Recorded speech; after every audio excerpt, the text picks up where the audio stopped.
Salut Tessien, c'est Pépère Ludo et je suis heureux de vous retrouver aujourd'hui pour un nouveau numéro de Comment ça marche. Je suis aujourd'hui à la mer de Sable devant l'attraction Les Chicapas et je vais rejoindre Nathan qui va nous expliquer comment ça marche.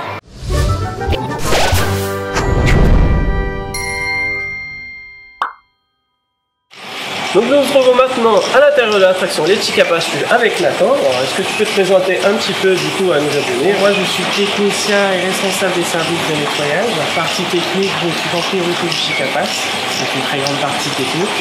Alors est-ce que tu peux nous présenter un petit peu l'attraction, quel est le principe de l'attraction déjà pour ceux qui ne connaissent pas, et puis le constructeur, en quelle année ça a été construit, les particularités? Alors le Chicapas, c'est en fait des petites marionnettes qui bougent maintenant automatiques grâce aux petits moteurs qui ont été installés en 87. Au tout début, dans les années 80, ça a été installé à un petit théâtre à fil qui était dirigé par Jean-Claude Deix, créateur d'ici et déjà eu Lafayette pour les animations de Noël. Donc lui était derrière, sur l'arrière, et qui manipulait les petites marionnettes grâce au fil. À la main. À la main. En 87, la direction a décidé d'agrandir et d'installer des petits boîtes moteurs pour les faire bouger elles-mêmes. Ensuite, ils ont décidé de faire un circuit en eau pour donc faire circuler avec le bateau. La première année, le circuit n'avait pas été terminé, donc les clients faisaient le tour à pied, qui était bien aussi sympathique. Donc l'année précédente, tout avait été terminé, donc ça a été mis en eau et en bateau. Après, on n'a pas eu plus d'évolution. Si on a plus d'évolution, ça va être sur les scènes. Il y avait des personnages qui n'étaient pas là au début. Voilà, des personnages qui ont été rajoutés au fur et à mesure.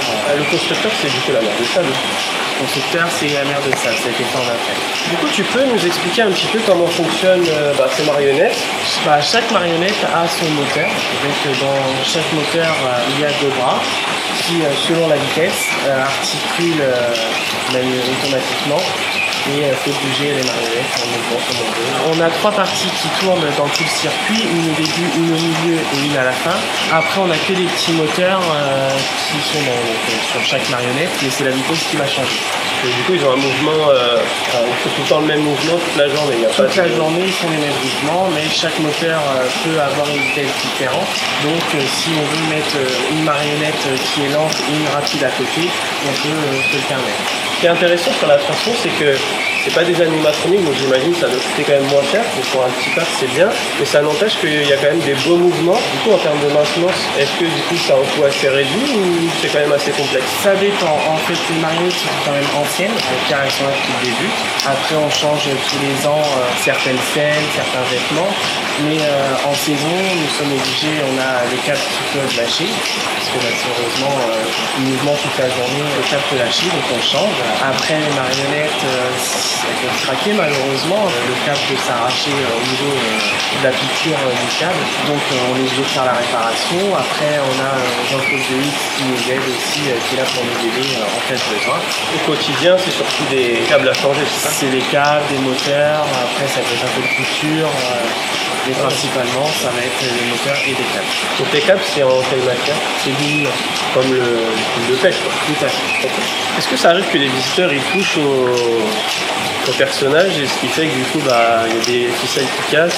C'est déjà arrivé que les personnes descendent des bateaux malheureusement, à prendre une photo plus près. Malheureusement, ils ne font peut-être pas exprès, mais elles accrochent la marionnette, ce qui peut les abîmer. Mais après, tout le circuit est sur caméra, donc l'opérateur est là pour surveiller et intervenir en cas. Faut rester assis les gens. Dis donc Nathan, je vois pas de câble dans l'eau. Comment ils font les bateaux pour avancer? Alors c'est simple, les bateaux tournent grâce aux pompes de circulation qu'on a à l'intérieur du circuit. On a 4 pompes totales et quand on allume les pompes, ça fait la circulation de l'eau, ça fait un mouvement et donc le bateau circule grâce à ça. On n'a aucun câble, aucune roue autre que nos pompes de circulation. Et s'il y a une panne de courant, les gens restent coincés dedans? Chaque pompe est individuelle, donc c'est-à-dire que si on en a une sur les 4 qui ne fonctionne pas, on peut toujours faire circuler les 3 autres. Donc les 4 pompes qui s'arrêtent d'un seul coup, ça n'a jamais été le cas, donc on a toujours eu les autres pompes qui fonctionnent, après sinon c'est manuellement. Et si ça arrive, on fait venir l'homme grenouille? Voilà, à l'ancienne. Du coup Nathan, tu me disais que tout ce qui était marionnettes avait été modernisé, mais j'imagine qu'en termes de mécanique de l'attraction elle-même, ça a dû évoluer aussi avec le temps. Tout à fait, on a eu au niveau de l'embarquement Alors, 3 façons différentes. On a eu au tout début d'ouverture du Chicapass, on avait 2 à 3 opérateurs qui étaient sur le quai, qui arrêtaient le bateau manuellement, qui faisaient embarquer les visiteurs et qui le faisaient repartir. Après, il y a 10-15 ans, on a eu l'installation d'un tapis juste au niveau du quai. Le reste, c'était toujours au niveau de la circulation d'eau. Le bateau était posé sur le tapis, le temps d'embarquer et débarquer. Et cette année, Renault, responsable technique, a eu l'idée d'installer des bras articulés. On n'est plus coincé avec le tapis qui ralentissait la circulation d'eau. Voilà, la vidéo se termine. J'espère qu'elle vous aura plu. Je vais remercier Nathan qui nous a beaucoup renseigné sur cette attraction. Merci à toi d'être venu. Comme d'habitude, dites-moi dans les commentaires ce que vous avez pensé de la vidéo et qu'est-ce que vous avez pensé aussi de l'attraction les Chicapass. N'oubliez pas comme d'habitude de liker la vidéo, ça fait toujours plaisir et ça fait vivre la chaîne. Il ne me reste plus qu'à vous faire des bisous. Et je vous fais pas un bim parce que je vais aller faire l'attraction. Salutations. Il y a pas de musique.